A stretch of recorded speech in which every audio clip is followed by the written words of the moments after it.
sino que sea una rentabilidad que sea competitiva. Competitiva es triplicar lo que ya se está sacando y que es rentable. Hemos permitido que su bola de nieve cada vez vaya siendo más grande. Por mucho que se construyan viviendas, acaban en manos de los de siempre. Porque ya lo hicimos y no funcionó. Construimos más que 3 potencias europeas juntas, joder. Nunca tiene suficiente esta gente. Y después de esto pasarán a las ciudades periféricas. Después de esto pasarán a los pueblos y después a las aldeas. Porque pueden y son unos putos miserables. No van a tener suficiente nunca. Sacarles más viviendas es darles todavía más herramientas para que ellos, que ya están muy bien situados, que especulen todavía más con tu puto futuro y el de tu familia. José Antonio y Maribel no van a pillar una puta vivienda. Están en la casilla de salida y esta gente está en la puta casilla 20. Les vas a dar más armas. Quienes defienden el pelotazo ya no se atreven a decirlo en público. ¿Dónde has estado metida estos últimos 5 años? Si se atreven. Les estamos ganando. Estamos ganando. Familias que no saben si el mes que viene seguirán están mucho más tranquilas, sabiendo que estamos ganando. José Antonio, Maribel, tranquilos, estamos ganando. No se está haciendo absolutamente nada que vaya en contra de esa persona. Literalmente la vas a dejar en la puta calle. Pero esa persona también tiene que entender las condiciones del mercado. Hay que entenderles. A los parásitos, a las garrapatas hay que entenderlas. Tienes que asumir que estás en el centro de una ciudad, un estatus geográfico, económico y social que no te pertenece. José Antonio y Maribel, largaos de aquí, putos pobres de mierda. El nuevo están viviendo por encima de sus posibilidades. El documental este lo recomiendo muchísimo. Un día que no estéis muy radicalizados. No sé si os acordáis, florecieron las ETTs, especuladoras de puestos de empleo. Todos los bajos comerciales eran de las empresas de ETTs. Adecos y Randall se la puso en su sitio. En su momento se acotó, todos estos parásitos tuvieron que buscar otra cosa. Y se pasaron a los rentistas. Y ahora tenemos a esto. Uno de los mayores problemas que tenemos ahora mismo, el tema de la vivienda. Esto, estamos hablando de ello siempre. Hay tanto que hablar del tema de la vivienda. Tuvimos unas declaraciones de Isabel Rodríguez, la ministra de Vivienda, que dices, Isabel, por favor, cállate un mes. Fíjese qué curioso, que quienes defienden el pelotazo ya no se atreven a decirlo en público. Les estamos ganando. Pero ese es casi el menor de nuestros problemas. Una parte significativa de la población de los españoles viven de alquiler y cada vez es menos sostenible para cada vez más personas. Porque según vaya escalando y vaya subiendo, pues más personas se van a caer de la línea en la que ya no pueden permitirse el alquiler, ni siquiera teniendo que elegir entre pagar el puto alquiler o la comida o cualquier otra factura esencial. Este fin de semana se nos ha ido de las manos, me parece que se llama, hablaba del tema de la vivienda, de una forma bastante entre triste, muy cabreadora. Os hago un resumencito, no vamos a verlo todo. De todas formas, yo os aconsejo ponéroslo cuando podáis. Me fui a vivir a Madrid. Un piso normal. Se fue a vivir a Madrid, se compró un piso, luego se volvió a Barcelona y alquiló el piso que tenía en Madrid. La entrada del programa es él diciendo, bueno, pues el piso que me compré en Madrid, ¿qué hago con él? Lo alquilo. Se lo compró y paga de hipoteca unos 400 euros al mes. Habla con este señor porque dice, me voy a ir a Barcelona, voy a dejar el piso vacío, pues obviamente lo alquilo. Este asesor le dice que con los precios de mercado puedes alquilarlo tranquilamente por 1.500, 1.700. Es decir, un por 3, un por 3,5 fácilmente y te lo van a quitar de las manos. Dice, pero esto es una putísima barbaridad. Y la estructura del documental es que se empieza a darle un poquito de vueltas a esto. Tiene un equipo de producción y de periodistas. Vamos a pedir información a empresas de inversión. Se presentan en una feria de inversión inmobiliaria, que no sé cómo se llama. Piden acreditación. Este chico es muy conocido. Dice, soy Carles Tamayo, mira, me gustaría ir a grabar la feria esta en Madrid. No sé si es en Madrid o en Barcelona, no lo sé. Van dando largas hasta que finalmente llega el día de la feria y no les dejan entrar y ya le dicen directamente, desde semanas antes que les iban diciendo tranquilo que la recibiréis, que no quieren problemas con ellos, que no les van a dar acreditación y no les dejan entrar. Entonces se plantea la cosa de, en vez de presentarse como Carles Tamayo, investigador, periodista, youtuber, lo que sea, que su abogado le dice que no mienta, dice, a ver, ¿qué puedo hacer para hablar con esta gente y para preguntarles cómo funciona el tema de la compra de viviendas, de bloques de viviendas, con unidades, que es como los llaman ellos, en vez de viviendas, porque así es más impersonal todavía? La cuestión es deshumanizar a las personas que viven en una vivienda y tratarlas como una plaga, y así pues no te sabe tan mal cuando tenga que salir corriendo y se lo alquiles a otra persona que pueda pagar más y posteriormente a otra que pueda pagar más y así, porque esto va a ir escalando. Entonces le dice al abogado, no mintáis, y dice Carles, pues entonces para no mentir lo que podemos hacer es constituir una SL, y habla de los fondos de inversión, de lo fácil que le resulta. Ya está hecho. ¿Por qué montamos un fondo buitre? Que se llama Voltor and Voltor. Nadie cae en que hay un buitre por ahí, en que lo están llamando buitres. Nadie cae en eso. Se llama Voltor and Voltor SL. Comprarte una casa es más barato si eres un fondo buitre. Impuesto de sociedades. Las sociedades que los fondos buitre utilizan para gestionar miles de pisos están exentos prácticamente del impuesto de sociedades. 1%. Esto en buena parte el problema lo tenemos por distintos gobiernos que no han hecho una mierda y que les han extendido una alfombra roja. Hace muchísimo tiempo hice un vídeo sobre los fondos buitres, averigüé cosas que no sabía, era una putísima barbaridad, una putísima vergüenza, bastante sonrojante, bastante cabreante el que se les diera a esta gente el privilegio de expoliarnos como quieran, fondos que vienen de otros países incluso, expoliarnos como les dé la gana a cambio de pagar prácticamente nada, mucho menos que un ciudadano español, por ejemplo, o una empresa de cualquier otra índole española. Y por supuesto pagan mucho menos, no solamente tienen mucho más capital, tienen mucho más músculo económico, financiero y legal, sino que encima tienen oportunidades que es que no se les da a la gente que vive en sitios de los que se tiene que ir, para que estos lleguen pagando muchísimo menos y se queden. Empezando no solamente por los precios al comprar en bloque, sino por los impuestos, tío. 1% de impuesto de sociedades. Solo tributan un irrisorio 1%. Realmente, un 1% es una locura. Una empresa normal paga el 25%, ¿no? Nos hemos equivocado de negocio. Y además el Estado les exime prácticamente del impuesto de transmisiones patrimoniales, que si paga todo hijo de vecino. Gozan de una bonificación de hasta el 95%. El impuesto de transmisiones hasta el 95% bonificado. Hay que abandonar las ciudades, y esto no es una cuestión de ciudades tampoco. Esto empieza por las ciudades. Esta narrativa que tienen muchos de es que te empeñas en vivir en Madrid, te empeñas en vivir en Barcelona, te empeñas en vivir en el centro. Que te gentrifiquen las ciudades, que te echen de las ciudades y tengas que irte a los pueblos. Ni siquiera es una cuestión de esto. De hecho, en este documental se ve. Empieza por ahí, pero cuando la gente tiene que salir huyendo de las ciudades en las que muchas veces se han criado y se tienen que ir a sitios mucho más lejanos y mucho más baratos, dejándose horas y horas en el transporte si ya tienen un empleo, alejándose de sus amistades. Cuando pasa todo esto, por la putísima ley de la oferta y la demanda, en la que el mercado, por supuesto, se regula solo para beneficiar siempre a los ciudadanos, porque no somos consumidores ni clientes, somos ciudadanos, para el mercado, para esa mano negra. Empieza por las ciudades, pero llega un momento en el que, cuando todo el mundo sale huyendo a Sigüenza de arriba, porque allí los alquileres, en vez de ser de 900 o 1.200 euros, son de unos asequibles 400 o 500 euros, cuando todo el mundo ve que no hay topes, que cada uno puede pedir lo que le dé la puta gana, pues empieza a decir, no, pues aquí no me pagas 400, me pagas 600, y de 600 paso 800. Es un problema que empieza por las ciudades, pero no es un problema que se soluciona con irse de las ciudades, ni mucho menos. Es un problema que nos va a alcanzar a todos. Cuando los parásitos que acaparan viviendas y las usan como un mero instrumento especulativo, como una herramienta, en vez de como un derecho humano, ¿qué creéis? ¿Que cuando se les acaben las viviendas en las ciudades porque son finitas van a decir, bueno, las de los pueblos se las dejamos a ellos? Por supuesto que no. Cuando vean que también pueden hacer lo mismo, lo van a hacer. ¿Por qué no van a hacerlo si pueden hacerlo allí también? Y es algo perentorio, es decir, tienes que tener un putísimo techo para vivir. Necesitas aire, agua, comida y un puto techo, como cosas muy básicas, muy elementales. ¿Por qué no lo van a hacer si no hay nadie que se lo impida? Por supuesto que lo van a hacer. No es un problema de ciudades. Empieza ahí y acabará en los pueblos, en provincias un poco secundarias, y después en pueblos y después en aldeas. Nos van a asfixiar hasta que no podamos más. Para nada es un problema de ciudades. Con tantos incentivos sobre la mesa, el negocio resulta muy atractivo. Pero nuestra empresa todavía no parece un fondo buitre. Habla con un chaval de real estate que lo contacta en una feria a la que no les dejan entrar, pero él entrevista a gente fuera. 83.000 euros el piso en Barcelona, en Carmel. Es un súper chollo.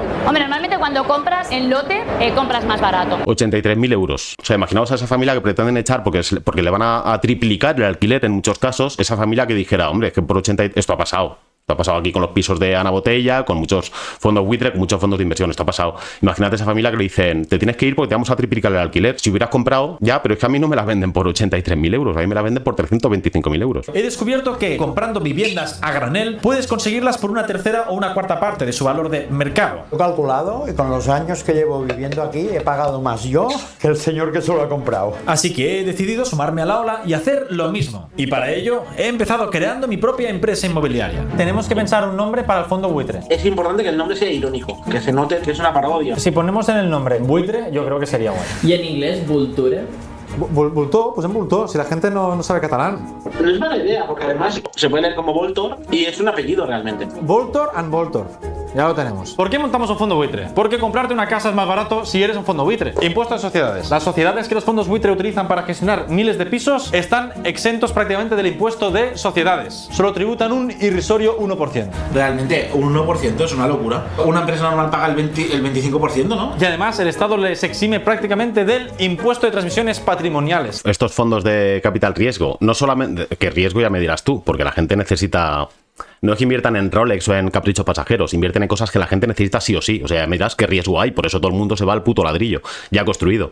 Estas empresas no solamente tienen todas las facilidades para ir expoliándonos poco a poco y de forma exponencial, cuantas más tengan, más debilitado estás tú, más fuertes están ellos para seguir accediendo para conquistar el puto tablero del risk. No solamente esto, sino que encima se les ponen todas las putas facilidades, fiscales, legales, económicas, todas las facilidades. Perfecto.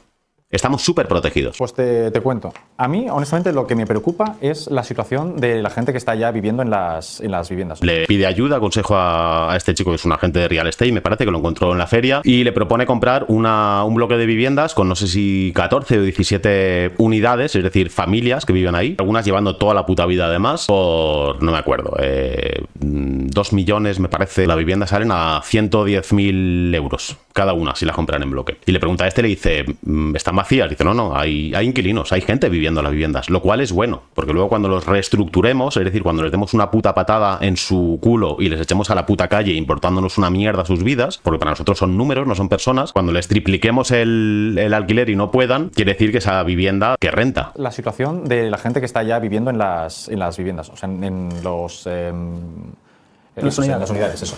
En las unidades. No son hogares, no son casas, son putas unidades. Manera de intentar hacer que a esta gente no se les subiera la mensualidad. El incentivo para una persona que quiera invertir en este activo es que le pueda proporcionar una rentabilidad, no que sea mediocre, sino que sea una rentabilidad que sea competitiva. Competitiva es triplicar lo que ya se está sacando de rentas actualmente y que es rentable. Triplicarlo. Ya es rentable con lo que no están perdiendo dinero. De hecho, con que tú... os voy a contar mi caso, que lo he contado alguna vez, pero voy a contar mi caso.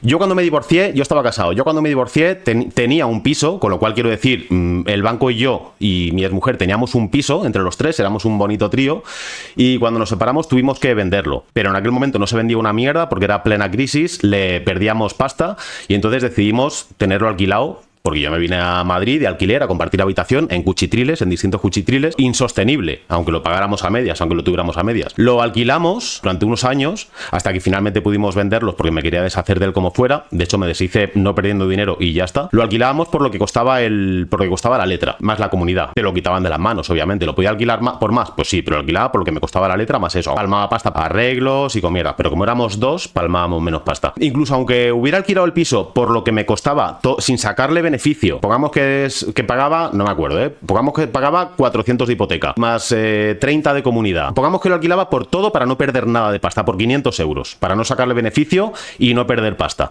que no fue el caso. Que dijera, es que no estás ganando ni perdiendo nada. Sí, estoy ganando porque cada vez que el inquilino sigue ahí, es un año menos de hipoteca que yo pago, es un año más mío. Él tiene exactamente lo mismo y es un año más mío. ¿Ganaba pasta? No, porque me quedaba cero. De hecho, tenía que meter pasta muchas veces, pero aún así realmente era rentable. Si hubiera tenido al inquilino durante los 35 años de hipoteca, me parece que puse, si lo hubiera tenido durante 35 años a tabula rasa, a no pagar absolutamente nada, dentro de 35 años yo tenía un piso. Claro que estaba ganando. No estaba sacando un beneficio neto, un cash, pero estaba ganando. Yo estaba cada mes en una situación un poco mejor, el inquilino estaba en una situación igual o un poco peor. Da igual que llevara un mes, un año, 10 años. Estaba exactamente igual. Si esta gente que alquila pisos que alquilan pisos a este bloque de 14 o 17 unidades, se lo mantienen, que le estarán sacando beneficios seguro, estarán sacando más con los alquileres de lo que realmente pagan ellos por hipotecas o lo que tengan, si es que lo tienen, porque muchas son rentas que llevan ahí mucho tiempo. Incluso aún así, que se actualizan, ahora están un poco más reguladas, incluso así, mañana tienes una vivienda en propiedad, tienes un bloque y estos inquilinos no tienen nada. Se tienen ahí un año, 10 años, 20 años, 60 años, no tienen nada. Es rentable, sí, aunque lo alquilen por justamente lo que les cuesta, sumando gastos exclusivamente, es rentable para ellos. Pero aún así lo están alquilando ahora mismo con rentabilidad, y aún así este hijo de puta está hablando de duplicarles o triplicarles el precio de alquiler para sacar más rentabilidad. ¿Son unos parásitos y unos miserables? Por supuesto que sí lo son. Por mucho que hablen ellos de que son empresarios, inversores, una polla que te comas. Sois unos putos parásitos, sois unos buitres y os importa una mierda la vida de la gente. Toda esta falacia de no, es que algo de beneficio le tengo que sacar, es que le estás sacando beneficio, es que te lo están pagando, tío. Tienes que ajustar los alquileres a las condiciones de mercado. O sea, a mí me sale mal por ellos, o sea, por eso tampoco no... Claro, pero si su contrato es de 5 años y en 5 años caduca ese contrato, legalmente puedes reestructurar el contrato. Legalmente puedes hacerlo. Esta es la desgracia que tenemos, que legalmente no solamente hemos permitido, porque encima les hemos dado privilegios fiscales, pero aún así, aunque no fuera el caso, les hemos permitido a toda esta gente, tanto a fondos de inversión, a fondos buitre, como también a multipropietarios, hemos permitido que se vayan haciendo cada vez, que su bola de nieve cada vez vaya siendo más grande cuando la nieve es limitada. Por mucho que se construyan viviendas que no, por mucho que se construyan incluso viviendas de protección oficial que no, que al final acaban en manos de los de siempre, porque a los 15 años muchas veces se liberan y quedan quedan en los de siempre. Y si no, cuando cambia el gobernante de turno también. Pero incluso aún así, cojones, llegó un momento en el que construimos más que Francia, Alemania e Italia juntos. Claro que hay viviendas de sobra. Pero por supuesto que hay viviendas de sobra. La cosa es que si se construye más, no sé en qué putísima cabeza enferma cabe que la gente que ahora está sacando, que ahora va detrás rastreando cada puta vivienda que pueden comprar para especular con ella, no sé en qué cabeza cabe de la gente decir, no, pero se van a parar aquí. Cuando se construyan viviendas nuevas, estas no las van a dejar ya a nosotros, porque ya tienen suficiente. O sea, el razonamiento de la gente que dice, no, la solución es construir más viviendas porque así tendremos más nosotros. Que son los mismos de, no, hay que bajarle impuestos a los ricos porque así sus migajas nos alimentarán a nosotros. ¿Tú eres retrasado mental o qué te pasa? No, yo creo que pararán. Yo creo que en algún momento toda esta gente vaga, zángana, que vive de no dar un pulto para el agua, precisamente de los palos al agua de los demás, esta gente dirá... Ya tengo suficiente. Muchas veces tenemos muchos ejemplos históricos de gente, de millonarios, de putos zánganos que han dicho, ya tengo suficiente, voy a parar aquí. No, por supuesto que no. Cuando acaben de especular con los pisos en las ciudades principales, pasarán a las secundarias, porque nunca tiene suficiente esta gente. Y después de esto, y encima tienen todas las herramientas, y después de esto pasarán a las ciudades periféricas, y después de esto pasarán a los pueblos, y después a las aldeas. ¿Por qué? Porque pueden y son unos putos miserables.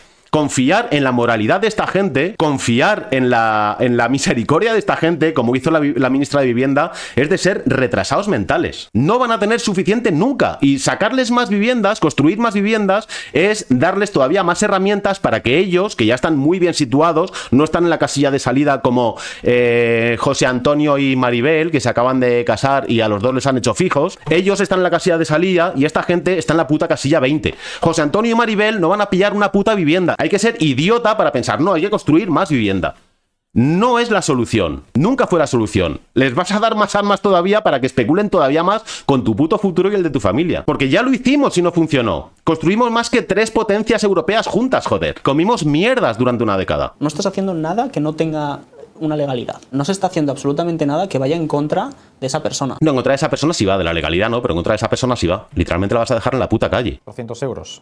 Se le va a subir a 1.000 euros y no puede pagarlo por el sueldo que está cobrando, ¿sabes? O sea, esa persona se puede... La gente se suele centrar en que los pisos y las propiedades están subiendo mucho. Y cuando tú estás en una posición... Están subiendo, no, estamos subiéndolas mucho. Todo el mundo se es que como están subiendo porque las estáis subiendo, hijos de puta. ¡Sois vosotros! Sois vosotros los que estáis hinchando el mercado del alquiler. Sois vosotros, tío. No, es que como lo hacen los demás... Tenemos que hacerlo, porque sois vosotros los que sois unos putos avariciosos. Y os va de puta madre con no dar un palo al agua. En la que estás en el centro de una ciudad, en el que... Este es el relato de tienes que asumir que estás en el centro de una ciudad, estás te estás situando en un estatus geográfico, económico y social que no te pertenece, pobre José Antonio y Maribel, largaos de aquí, putos pobres de mierda. Pero tranquilos, que nos veremos dentro de 5 o 10 años, porque luego iremos a por las casas que tenéis allí, que si no son vuestras, porque al final la habéis pillado, serán la de vuestros hijos. Pero la puta narrativa esta clasista de mierda, encima para excusarse ellos de no, ese es el precio del mercado, es el mercado, amigo. Que el alquiler es muy caro y tú tienes que tener un poder adquisitivo correspondiente a la zona en la que vives. Es justo. Es el nuevo están viviendo por encima de sus posibilidades. Es exactamente lo mismo. Creo que sí. Imagínate que, por ejemplo, una de esas familias es un albañil que cobra 1.300 euros al mes y ahora le vamos a subir a 1.000 euros al mes. Esa persona se tendrá que ir, pero su lugar de trabajo está en esta zona. No por la necesidad de una persona puedes poner un alquiler que se ajuste a esa persona. Tienes que ajustarla a todo el mercado, a todas las cosas. Tienes que ajustarla a tu avaricia, no por la necesidad de una persona, no es una persona, son cientos de miles de personas. No por una persona vamos a ajustar el precio de mercado, claro. Si nadie te lo impide, por supuesto. No es por la necesidad de esa persona, es por tu puta avaricia. Condiciones actuales, porque obviamente para la persona, pues a lo mejor dices, oye, es que no es justo, es que no sé qué, pero esa persona también tiene que entender las condiciones del mercado. Hay que entenderles. A los buitres, a las pirañas, a los parásitos, a las garrapatas, hay que entenderlas. Hay que entenderlas también. Claro, yo te entiendo a ti que te vas a quedar en la puta calle, pero entiéndeme tú a mí. Claro, estamos ahí en un impasse. Son posiciones totalmente enfrentadas y equivalentes. Te entiendo que tengas miedo porque te vas a quedar en la puta calle con tu mujer, con tus hijos... Y vas a tener que elegir en otro sitio que lo alquilan también, son propietarios otros como yo, otros desalmados como yo. Te entiendo tu preocupación. Yo también estoy preocupado, el otro día he perdido el Madrid, quiero decir, estamos a la par. Entiendo tu preocupación, pero entiéndeme tú a mí. Yo me preocupo por no ganar suficiente dinero sin dar un palo al agua. Entiéndeme tú a mí también. Claro. Por supuesto. La ministra, eso sí, nos dejaba mucho más tranquilos. Isabel Rodríguez, ministra de Vivienda, la recordaremos por éxitos anteriores, como por ejemplo, encomendarnos a la misericordia de los rentistas y los multipropietarios y los caseros. Fíjense qué curioso, que quienes defienden el pelotazo ya no se atreven a decirlo en público. Sí se atreven, Isabel. ¿Dónde has estado metida estos últimos 5 años? Sí se atreven. Sí se atreven a decirlo en público. ¿Cómo que no se atreven? Si hasta los nazis y los racistas se atreven a decirlo en público, ¿cómo no se va a atrever un rentista? Claro que se atreven. No entiendo esta pose victoriosa. Fíjese qué curioso. Que Curiosísimo. quienes defienden el pelotazo ya no se atreven a decirlo en público. Les estamos ganando. Estamos ganando. Familias que no saben si el mes que viene seguirán, entre las cuales me incluyo yo, todos los putos días del mes. Familias que están en la puta cuerda floja, están mucho más tranquilas, sabiendo que estamos ganando, que esta gente ya no se atreve a decirlo en público. A decirlo en público. Les estamos ganando. Hay un consenso social. Sí lo hay. Totalmente. Sí existe. En torno a que en este país no puede y no debe caber la especulación en torno a la vivienda. ¿Qué? También los votantes del Partido Popular creen que la vivienda no debe servir ni a la especulación ni al pelotazo. Aquí hay parte de razón, hay una encuesta, ahora la vemos, hay parte de razón, pero eso no me deja ni una puta centésima más tranquilo, Isabel. No me dejan nada más tranquilo. Ni me decanta un poco más por el lado de confianza de les estamos ganando. No, Isabel, no. Solo faltan algunos dirigentes del Partido Popular que lo hacen en interés propio, porque son ellos los que ganan con la especulación, el pelotazo y la corrupción. Estamos ganando, chicos, chicas. José Antonio, Maribel, tranquilos, tranquilas, estamos ganando. Perfecto, entonces. Se refiere a este artículo, para que estemos todos y todas más tranquilos. La mayoría de los españoles cree que nadie debería tener más de 3 viviendas y pide impuestos a los multipropietarios. Según una encuesta del grupo europarlamentario del EFT, la mayoría de los españoles defiende intervenir el mercado y limitar los precios, incluidos los votantes del PP y Vox. El 59,6% de los españoles cree que habría que limitar el número de viviendas en propiedad. El 75% considera que quienes poseen 2 o más viviendas deberían pagar más impuestos. Sobre la primera medida, limitar el número de viviendas en propiedad, el 10,4% opina que el máximo debería ser una vivienda, el 32% cree que el límite debería estar en 2 y el 16,7% en 3. Sí es cierto que hay una tendencia cada vez más extendida, incluso entre distintos votantes, porque están empezando a ver las orejas al lobo, de pues a lo mejor que Manolo cada 2 años se compre una vivienda nueva y tenemos un montón de Manolos y esas viviendas nuevas las ponen al precio que les sale de la chorra, y porque cuando cambian el contrato lo pueden hacer perfectamente. Tienen el vacío legal del alquiler temporal, me parece que se llama, que es que por menos de un año pueden hacer lo que les salga de la chorra, y cada vez son más. Cada vez más son los anuncios de alquiler de temporada o algo así. No son Airbnb, pero tampoco son alquileres de larga duración, que son los alquileres de toda la puta vida. Cuando le ven las orejas al lobo dice, pues a lo mejor sí, a lo mejor que este señor que estoy viendo que cada vez tiene más llaves de pisos y yo tengo la misma pero cada vez me cuesta más cara, pues a lo mejor sí. Son algunas de las conclusiones de una encuesta del grupo europarlamentario del EF que recoge que la inmensa mayoría de la ciudadanía, 76,6%, está de acuerdo con limitar precios de alquiler en la zona en la que vive, medida tremendamente comunista y bolivariana. Además de mayoritario, el apoyo es independiente del signo político.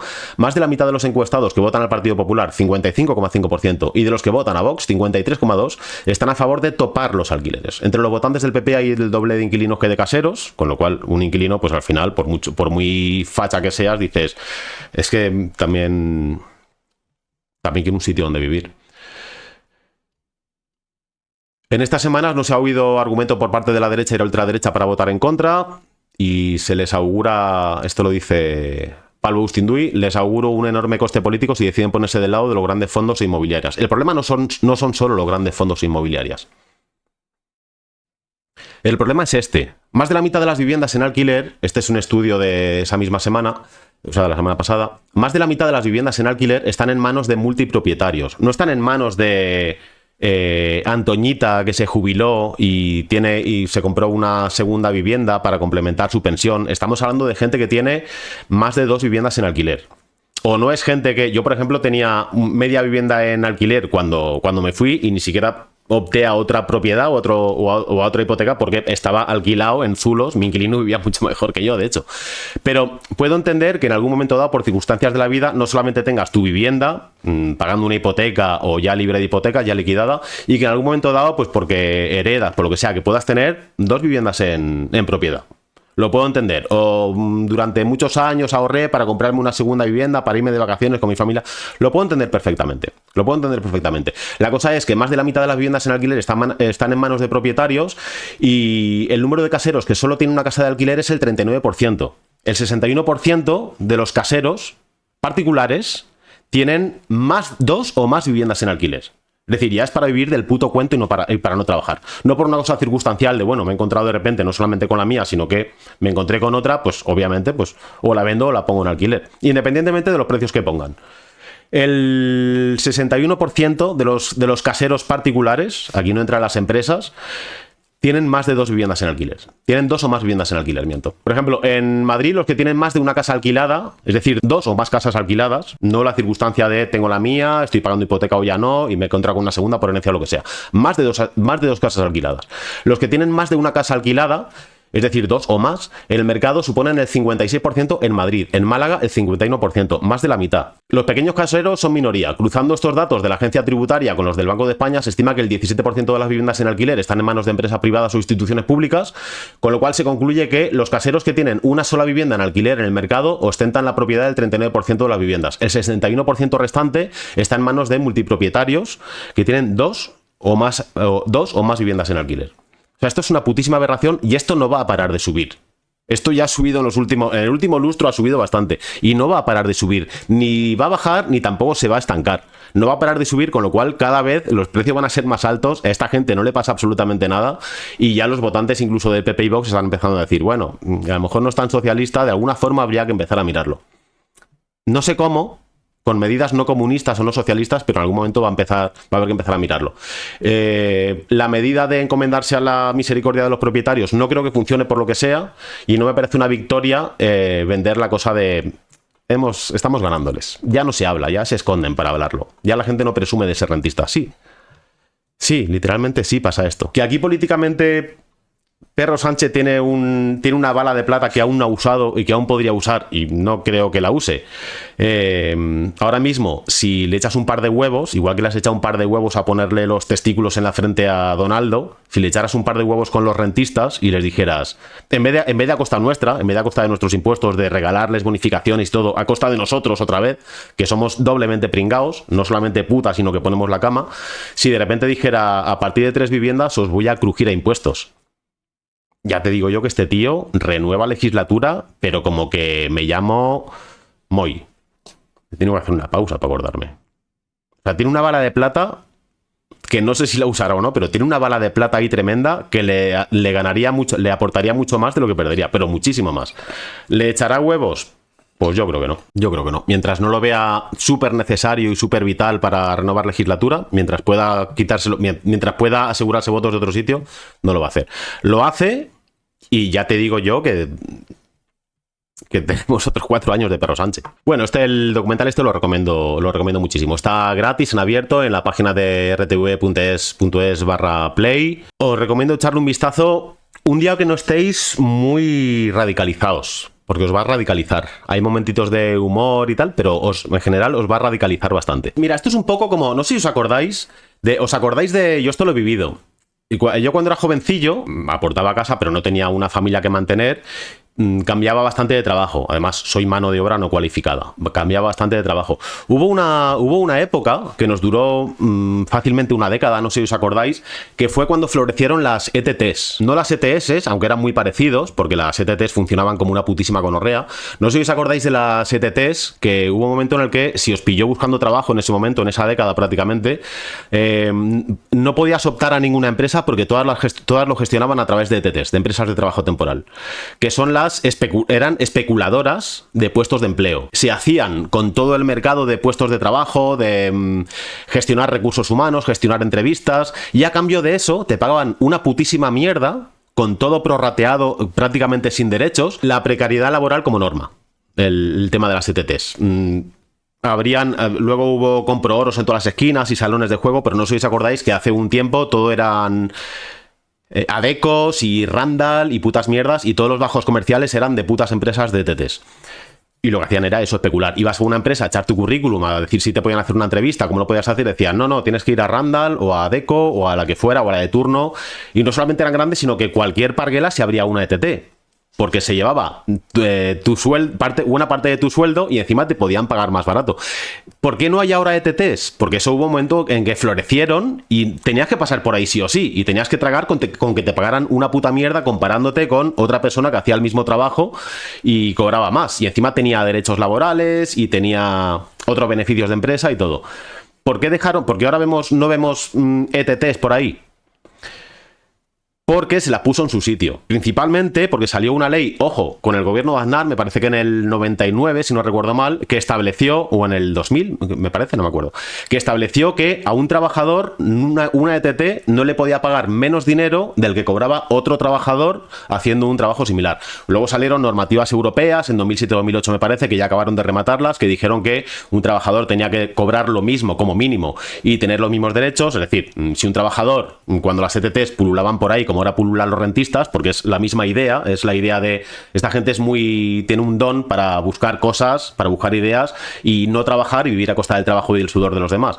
Podían pagar, si un trabajador cobraba 1.000 euros en una empresa, por ejemplo, pues a un trabajador le podían pagar ellos fácilmente 800 euros y quedarse ellos 200. Mordida significativa. Me invento los números, pero era así. Hasta que la ley dijo, no, si un trabajador de una empresa cobra 1.000, la ETT no puede pagar menos de 1.000 a una persona, aunque sea temporal, que ponga allí a trabajar. Y la comisión te la negocias tú, querida. Y eso fue un clavo en el ataúd. Y otra fue cuando una ley europea en Bruselas dijo que aparte tenían que tener los mismos derechos y que si se demostraba que el trabajo era estructural, es decir, que no era algo que la empresa pudiera justificar como temporal, no podían ir tirando de contratos indefinidos. O sea, de contratos a tiempo... Por obra de servicio, a tiempo parcial, no me acuerdo. Pero se las con básicamente 2 leyes se las puso en su sitio, se las acotó y la mayoría de estas empresas desaparecieron. Ahora, en vez de ETTs, en vez de parásitos que viven a costa del sudor y del trabajo ajeno, porque el trabajo también era un poco una necesidad de primer orden, como lo es la vivienda, por ejemplo. Es decir, no podías decir, bueno, pues no les voy a regalar... No, tienes que trabajar sí o sí, pero lo copaban todo ellas. Los rentistas ahora hacen exactamente lo mismo. Con la diferencia de que no se les ha acotado y pueden seguir campando a sus anchas. Y de que cada vez tienen más no puestos de trabajo, sino más viviendas, que de nuevo son finitos y no se pueden reproducir indefinidamente. Ahí lo que hay. ¿Cuándo se acabó esto? ¿Cuándo se acabó esta oligarquía? Pues cuando se les dijo, no podéis hacer ni esto, ni esto, ni esto. Lo tenéis mucho más difícil para vivir a costa de hacer el zángano. Y se pasaron a los rentistas. Y ahora tenemos a estos. Y en algún momento se les acotará, entiendo, porque esto no puede durar infinitamente, y entonces tendrá que buscarse otra putísima cosa. Pero me recuerda exactamente, cuando pienso en la vivienda, me recuerda exactamente a los parásitos que tenemos ahora versus los parásitos que teníamos antes. En su momento se acotó y todos estos parásitos tuvieron que buscar otra cosa. David, muchas gracias por tu gran apoyadura. Sigue habiendo ETTs, pero ya no son tanto abuso. Claro, ahora quedan 4, que son las que pueden realmente aportar alguna cosa, porque ahora la razón de ser de estas ETTs para cubrir puestos de emergencia, porque a la empresa no le da tiempo a hacer una selección de candidaturas, de candidatos, entrevistas, etcétera. Ahora están para lo que realmente estaban, en teoría, y en la práctica estaban para acaparar puestos de trabajo, cerrarte las puertas a ti y hacer que o pasabas por su putísimo monopolio o sencillamente no trabajabas. O sea, eran prácticas mafiosas. Yo lo he vivido esto durante mucho tiempo. Yo he estado trabajando con ETTs durante mucho tiempo. No es que haya 0 ETTs, pero ahora están muchísimo más controladas. Pues como si algún día se acota el mercado de la vivienda y el mercado parasitario, pues seguirá habiendo rentistas, porque los listos siempre ha habido y siempre habrá, pero estará muchísimo más acotado y no nos afectará de forma mayoritaria, de forma nacional. Esto es poco menos que una emergencia nacional.